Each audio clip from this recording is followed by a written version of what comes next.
पश्चिमी सभ्यता को अपना रही है। इस नई पीढ़ी की मनोदशा को देखकर कवि ने चंद लाइनों के माध्यम से भला क्या लिख दिया, इस बात को लेकर के आ रही है राधा चौधरी बल्लभ।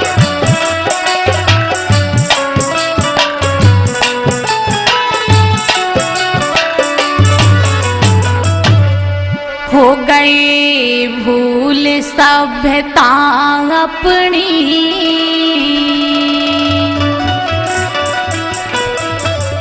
फैशन की चली बीमारी,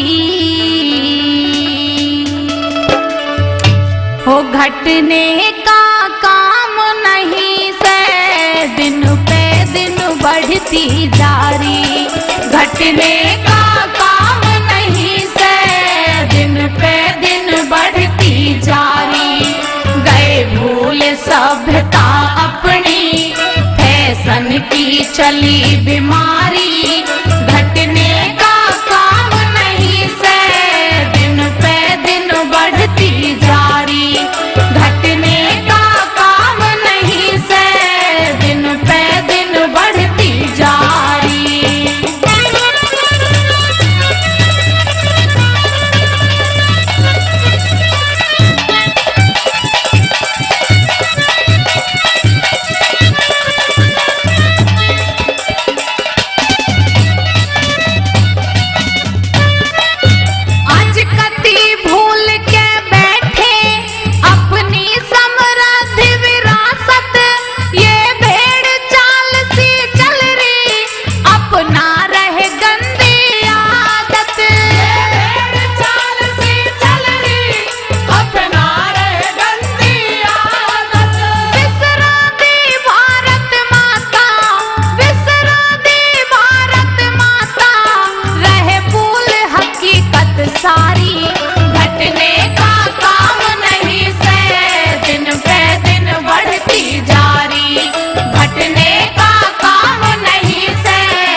कोन्या, रहना के कान सब खाली, अब कहीं दिखाई ना दे ढूंगे पे चोटी काली।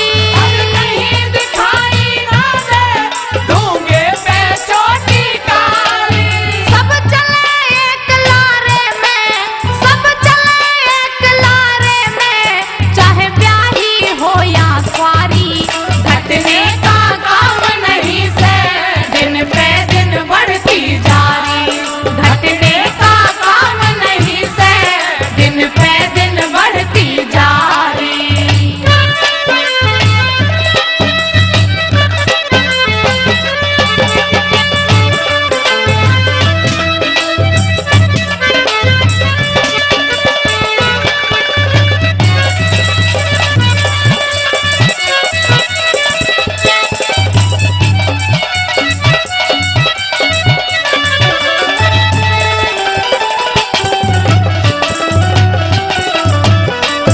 आँखों पर काला चश्मा, सिगरेट के कस मारे से, चले हाथ में हाथ डाल के कति बेशर्मी धारे से।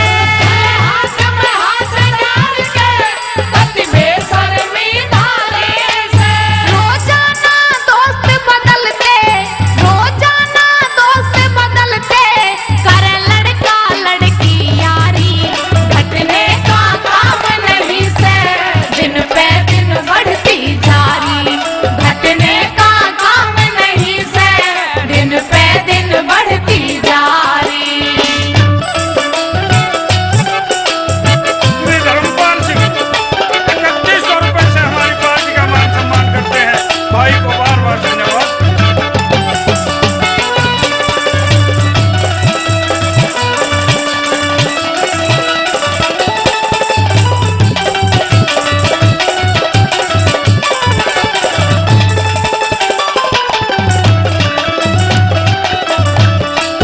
लड़का लड़की संग मिलके फिर के डिस्को की ताल पे, मालिकी ने सद्बुद्धि दे लाइन को सही चाल पे।